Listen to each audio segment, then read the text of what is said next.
Ngayon, ipinakita po na itong 3 days and 3 nights, siya ngayon ang nag-arrange sa death and resurrection ni Jesus Christ na mula doon sa araw na yon, pag kinabukasan, na itong pag-declare ng first day of the week at saka yung Sabbath, malinaw.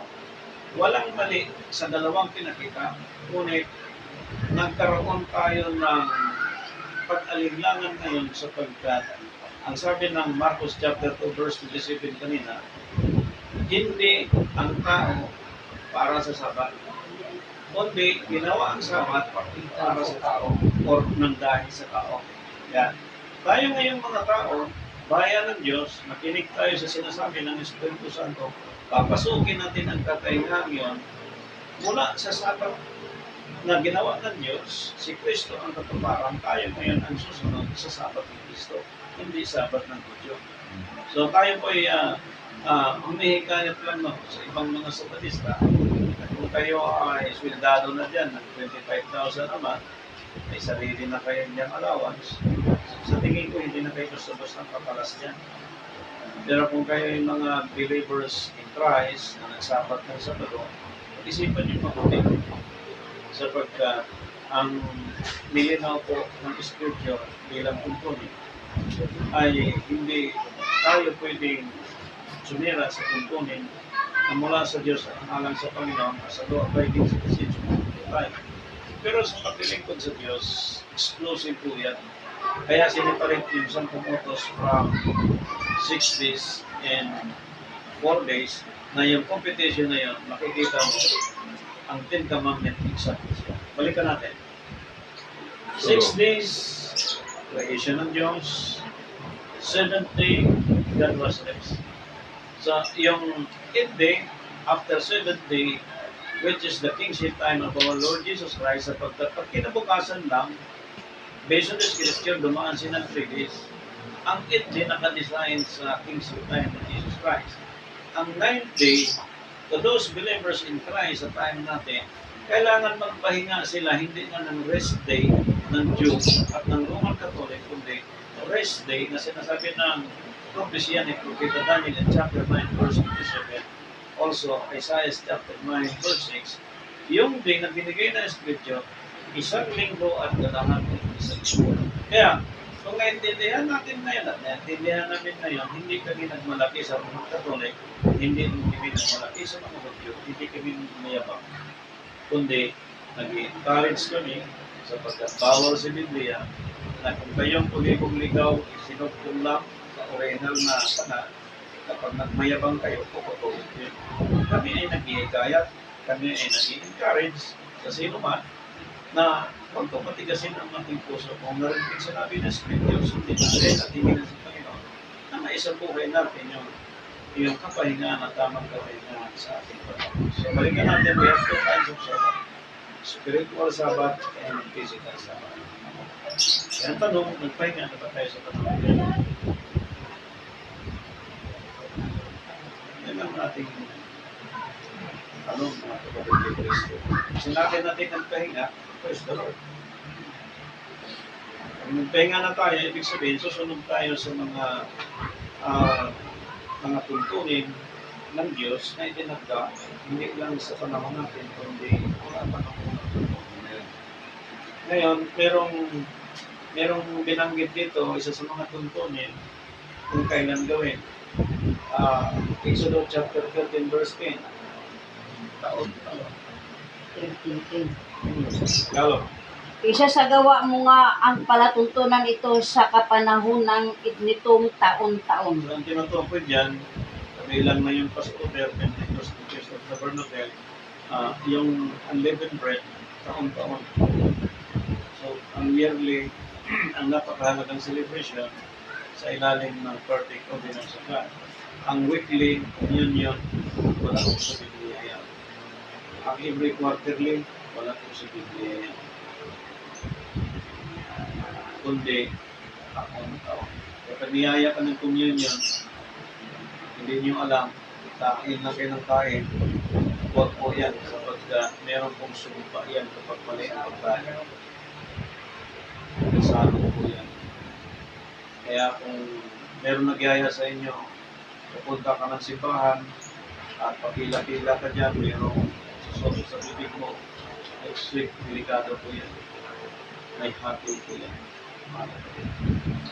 Kaya magtanong-tanong tayo, anong tama, at libre, walang bayad. Anong sabi? Mga tuntunin ng Diyos at isa yung binanggit. Okay, meron pa tayong isang babasahin.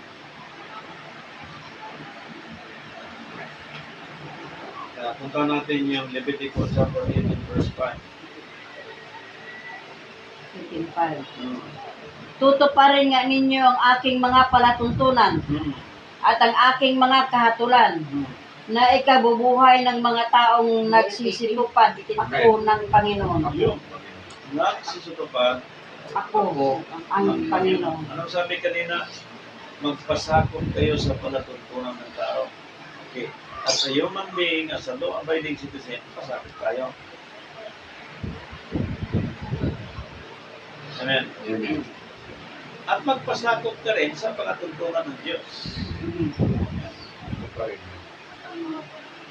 Kapag tinupad mo yun, ipinakita sa Biblia na dapat nabubuhay ng mga taong nagsitupad kapag ginawa mo yung tamang tuntunin sa Diyos, tamang tuntunin sa kapwa, sa gobyerno, sa bansang Pilipinas, o ang bansang Pilipinas mo, ibig sabihin, yan ang ikinabubuhay mo.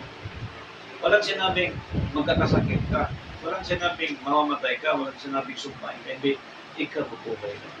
Sa tamang tuntunin sa pagsunod sa Diyos, sapagkat yun ang pinigay ng Diyos sa Moses, at yun ang tinuro ng Diyos sa ating panahon, na yung pagpatay ng tupa ng hayop ng kambing sa selebrasyon na yun, sa panahon din na sa Kristo na po ang katuparan ng lahat.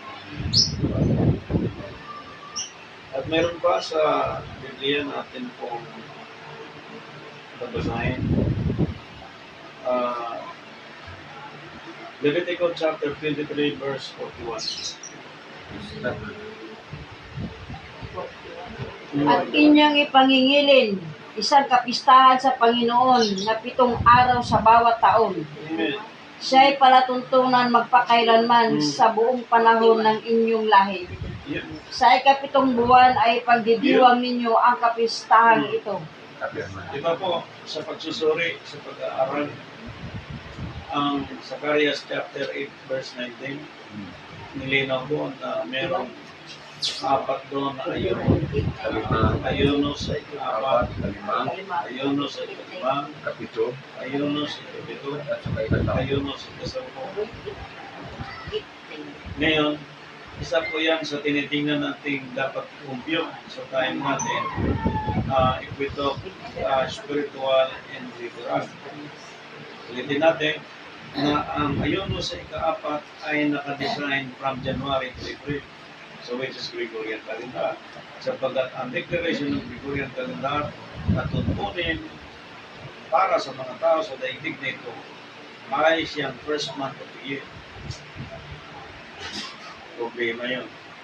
Ayunos sa ika-5, again, nakadesign din siya from January to April, May. Ayunos sa ika-7, saan nakadesign? Ayunos sa ika-7, saan nakadesign? Ano na yun? October siya. October. Saan siya nakadesign? Sa Hebrew calendar.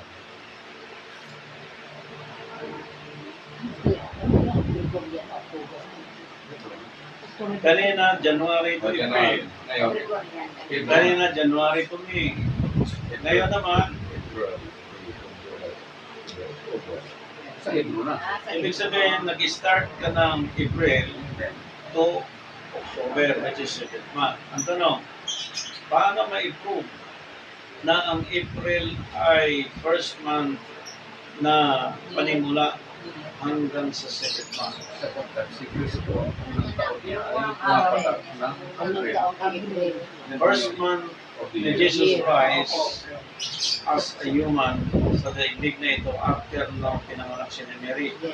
Sapagkat dumating si Gabriel sa daigdig nito sa 6 month na Gregorian June. calendar na ang buwan na yun ay June. June. Pumasok ang binhi sa kanya sa paniniwala at sa mensahe na mula sa Diyos dala ni Gabriel na ang unang buwan from June is July. So ang 9 months is March. Ang babae mga anak kailangan ng 9 months. At nung pinanganak ni Jesus Christ, ang 1 month niya is April. Therefore, ang ayuno sa ikapito, from April to October, yun po ay arrangement na ng Diyos through Jesus Christ. Katulad din po ng Sabat. Ang nag-arrange ng Sabat ng Hudyo at Sabat ng Roman Catholic, walang iba ang ating tagapagligtas who is the image of God. The image of God, the Anointing One, and the Holy One. Kaya tayo, nilingkod sa Diyos, nangaral, upang ipamuhay, hindi lang nagsama tayo sa araw, kundi ipinamuhay natin ang salita ng Diyos. Hindi na tayo nagkichismis, hindi na tayo nanitira, hindi na tayo gumagawa ng sariling paraan para yumaman, kumita, na manggulang ka ng kapwa, gumawa ka ng masama sa iyong kapwa, itigil na natin yan. Sapagkat maraming mga tao na uhaw sa salita ng Diyos at kailangan nating busugin sa araw ng Panginoon sapagkat hindi lang tayo mabusog sa pagkain na papalis kundi sa pagkain na pagkain. At dahil dito ay pinakita ko na ang pahiniling ito na ito ay magpakailanman na itong ayuno sa apat na binanggit natin, ayuno sa ikasampu, ang design sa yan from January to October. So doon sa apat na ayuno na yon, isa lang ang matino. Bakit po? Apat na yon, isa lang ang matino. Yung April to October. October. Yung tatlo, bakit nakadesign sa San Gregorian? Mundo ang nagtakda. Sapagkat ang 3 days and 3 nights ni Jesus Christ to save and to redeem, yung fasting natin ginagawa ngayon, kung sino nagpa-fasting ngayon kung hindi nakadesign sa tamang fasting na itinakda ng 7 months, ibig sabihin, tama ang sinabi ni Propeta Isaiah sa kanyang sulat in chapter 15 na may mga ayuno ngayon na hindi na kinalugdan ni Diyos. Halimbawa, ang alam natin may ayuno, hindi kakain. 2 days, 3 days, 4 days, 5 days, 15 days. Gusto mo gayahin ang ayuno ni Jesus Christ ng 40 days, ito mo. Buti kung hindi ka naman kumakain ng 1 days, 24 hours, nag-ayuno ka, nag-memorize ka sa salita ng Diyos. Pero ang bibig naman natin hindi mapigil. Wala din yun. Ay kung nag-ayuno ka ng 2 days, hindi ka kumakain, medyo, pero ang ating kaisipan, gumawa ka ng isip na masama sa iyong kapwa, wala din yun. Ang tunay na ayuno, yung pagtupad sa tamang sabat ng Diyos sa pamamagitan ni Kristo. Pero yung 70 hours, yung 70 weeks of Daniel in chapter 9 verse 2, yung 72 hours sa ilalim po ng 6 days creations of God. Ang dalawa po niyan ay nakadesign sa 70 at saka sa day of kingship time ni Jesus Christ. Yan ang sikreto na ipinakita sa atin na inihayag ni Kristo na ang 70 also the day of resurrection of our Lord Jesus Christ. Ang pag-determine sa 7th day at saka first day of the week at maging sa oras, maging sa araw, maging sa yearly celebration, si Kristo nag-arrange dyan mula nung dumating si Gabriel sa daigdig ito hanggang pinanganak si Mary hanggang mag-start sa daigdig ng first month of the year. Ni-arrange na yun.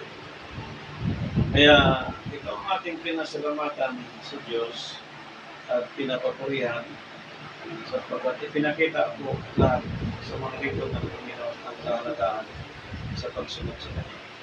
So balik tayo doon sa original na scripture natin kinasa kanina. Exodus 20. Exodus. Basa. Verse 8. Alalahanin mo ang araw ng Sabat upang ipangilin. Ayan. So ang aming ngayong pagpapahayag ay pagpaalaala sa lahat ng bansa. We are recorded. Tama ba? Opo. Paalala po namin, if you are a born-again Christian, if you are a Christian of Christ universe, pinaalaala po namin na kami instrumento lang ng Diyos. Wala sa Diyos pinaalala sa inyo. May panahon pa para magbago. Isipin mabuti, kung magkamali ka, pagsisihan mo sa Panginoon, repent mo sa Diyos, huwag kang mahiya, makipag-usap sa mga libro ng Panginoon, sapagkat ang pride, hindi pwedeng makain niya. Subuti pang fried chicken. Busog. Bilang mga kapwa na naglingkod sa Panginoon, kita mong mali, huwag mong ipilit ang mali na tama. Sapagkat ang magsapir niyan, hindi lang ikaw, pati yung followers mo. So sa mga nakikinig at nagsusuri, God bless Brother Edwin Canonigo at ibang mga preachers na naglilinaw. Pero pasensya ka niya, pwedeng sumunod na targetin ko mag-mention ako ng congregation or live or recorded. So, ganun na lang. Tuloy this ministry, magpalakasan tayo, magpatibay at sa Diyos, kinakamakas ng puri. God bless us all. Happy Christmas.